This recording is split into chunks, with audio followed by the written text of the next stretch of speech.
Oghuskeyradio.com, broadcasting live from the east side of Los Angeles, worldwide. Special guest, always, man. Go ahead and introduce yourself. You already know what it is. Reazn, Northeast LA, MC shit. Where can they find your music, or what's the best way to get in contact with you? Let's start off with that. Everything is under my IG _ REAZN _ XICANO Ruins. Yes, sir. Ruins is like, it's not existent anymore. It's ancient. Is it Chicano movement, or well, I'll start with that. Is it Chicano movement dead, or what's that reference? Man, you know, all I know, man, is that's what I am. I'm a Chicano. I was born in the east side, raised in the northeast side. I grew up, seeing the murals. I grew up hearing the speakers. I just grew up around that whole being proud of being Chicano. And it just stuck to me, and I don't know if it's dead, I don't know if it's alive, but Chicano's Ruin is alive, and it's active, and it's there, and it's saying some shit, and it's there for inspiration, man. So is it dead or is it alive? Let the people decide, man. Let them play that Chicano Ruins, you know what I mean? So that's the way I see it. You know? Who's the king of Chicano rap, and Chicano with the X though? Cause damn it, yeah, right. Damn it, yeah. We spell a little different. You know what I mean? Yes, sir. Yo, I mean that's part of the thing of the Chicano movement. Like, putting it with the X. A lot of people are with the CH. My idea has always been that there's more to this original culture, dog. There's more to the concept of what a Chicano is. They try to label us. And, none of it is bad, man. We're a beautiful culture in all our ways, but we're not just one thing. We're very diverse. There's a lot of us, that do a lot of different things. And whether it be in the streets or whether it be in a professional environment, we are everywhere. We can't be denied, man. Because the album is named Chicano Ruins, and I have to go a little bit deeper, but there isn't really any Chicanos left anymore, in the sense that a Chicano means your parents were born in Mexico. Right. You're a first generation. So it kind of dies off once that our generation, we're the first generation, we're Chicanos, but our kids aren't Chicanos because their parents are American. Mm-hmm. So how can someone, is that kind of the concept? Am I right in saying that, or is that? Nah, That's deep. That's dope. Yeah. You know what I mean? That is right. The facts are facts. And I don't even know how. I don't know if the whole Chicano Ruins came because of how you're saying it. But all I know is that I didn't even catch that shit. Shit. But I do know that that was what inspired me. I had the mic in front of me, and I held it down, and I've always, movies like American Me, movies like Blood In, Blood Out, or movies like Selena, those type of movies, ever since I was young, man, I've always noticed the powerful writing behind it. I was fascinated by the way they use words, the accuracy behind it, and I was like, man. And then as time went by, I was like, you always, if you grew up, on the east side or LA or wherever, anywhere where those movies were relevant to your reality, a lot of people use those quotes for decades. Yeah. These words, even to this day, you say it jokingly, open your eyes or whatever, whatever it is, I never thought about that. It's true. Because anything for Selena. Exactly. We're laughing at it right now. That's the thing. Crazy, it's so embedded in us, So I use quotes like that, and because they are somewhat old, and I used it, and that's how I labeled the album. That's how that all came about. So why Reazn and not Razón? Well, I am Chicano. I am full-blooded Mexican born in America by full-blooded Mexicans born in Mexico. And we live that bicultural life. We live that en la casa todo español y en la calle pues inglés o como caiga, So it was always that situation, and even now, like sometimes when we know Spanish well, we feel we know it well enough, and then we always catch ourselves getting stuck in the Spanish word and we use it in English. So, and that's something that's always happening, and to this day, even with me, some people like damn, Reazn, like you sound like you really know Spanish on the mic, but then you speak in English or in Spanish, y te atoras. I'm like, okay, yeah. Damn, trip out, because the Spanish, the delivery, everything is on point when you flip it, dog. I would think the same thing. Like, well, I'm better at writing it. I could sit down and read it and write it and get inspired and create things, but like, say, when it comes to freestyling in Spanish, that's a different level, There's some freedom and fools behind that. Yeah. So, anyone in Los Angeles underground, we're pushing it now as subculture, you know what I mean? But underground hip hop definitely, when it pertains to you, because you go back though, like, early. I want to say like pre-YouTube, you know what I mean? With the group Vagabundos. Yeah. Why did you guys break up? Man, it was a lot of things, But at the end of the day, I think that that group was created through a record label, through an underground record label, Contraband Records, and we were trying to push it commercially. And at the end, when that recession hit, you and Stray knew each other though, right? We've been knowing each other for a long time since we met in Cal State, Los Angeles. Okay. We were both going to college there, and that's where we met. And at the end, it wasn't a situation of like we had a fallout. We're tighter than ever. We're family to this day. And it just kind of fizzled out on its own, knowing that we didn't have like the financial backing, compared to now. Yeah, no, because that's what you go back to, like the signing to a label era. Yeah. Like, I mean, people now are like, what are you talking? Independent, you can do whatever you want, make your own videos. But you going back to like budgets and because you 2 years to do the album? It took us 2 years to do the album and like another year for like all the guerrilla marketing. Back then, you had to be in the spots to promote, to get yourself known. You had to go invest a lot more than people invest now to get it done.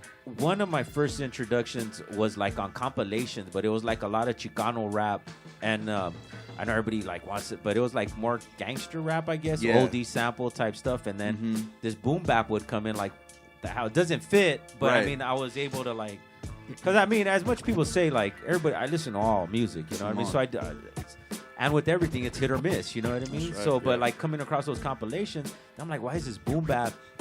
Did you guys was that the label putting that? Yeah, that was no control over us. That was the label trying to like, that was at the end too. Once we stopped, pushing ourselves and keeping and maintain a specific identity with the whole Chicano Ruins. I mean, with the whole Vagabundos boom bap. Once we kind of stopped, the record label had to do what they had to do, So that was out of our control. And then I never thought of that, but you were saying off there how 2008 the recession hit, and that had a lot to do with it. But I never like put the two together, how that affected music, not just you guys, but music in general. I think that was the shift to like independent, because there was no money to put in that shit. And I never even thought about it like that. I do remember knowing that they pitched us like the whole YouTube thing and all that. We're like, what does that mean? Like what that was that point, and it was like, what does that mean? And then as it grew, we're like, oh snap, like fools are actually making it happen. And then what happens? A lot of artists got signed during that whole YouTube era, the beginning of the YouTube era. But yeah, it was interesting when it just all fizzled out, because back then we were used to like, all right, this guy's gonna hook us up with the radio station, this guy's gonna hook us up with this show, we're gonna go to this city, this state, and that's what it was. Now you do it on your own. Yeah, because through the label, I don't know if I'm saying it, but through the label, you guys were doing a lot of shows out here in LA, a lot of shows, bro. Yeah, we were deep in it. We were us, even though we were independent record label, we were very close with like a lot of record labels, and they put us in on the House of Blues, they put us in at the Palladium, they put us in wherever the shows were at, and we were always on the bill. They always gave us a call. They knew we were ready, and we were just holding it down in our part, doing our part. Were you guys ahead of your time? Because I mean, now like Latin, like what is it like? Well, I mean, it changed the name, but Latino 96.3, like everything's Spanglish now, dude. Yeah. Like, you know what I mean? Were you guys ahead of your time, or? Man, that question's been asked, but like I think the way the industry's always said it was, we don't know how to market you. That was always our answer. And we're like, what do you mean? Like this is we're doing it differently. There has to be a lane for this, but at the end they just didn't know how to market us. And us just being artists and not being business savvy. And the way the game's evolved now, the way it's like now it's a no-brainer. Like, okay, do this, do that. But back then, those resources weren't around. So, the label ever ask you like switch your style up? All the time, bro. All the time. Do this, do that. Ponte así, mírate esto. Ponte esto. Look like this. Do this.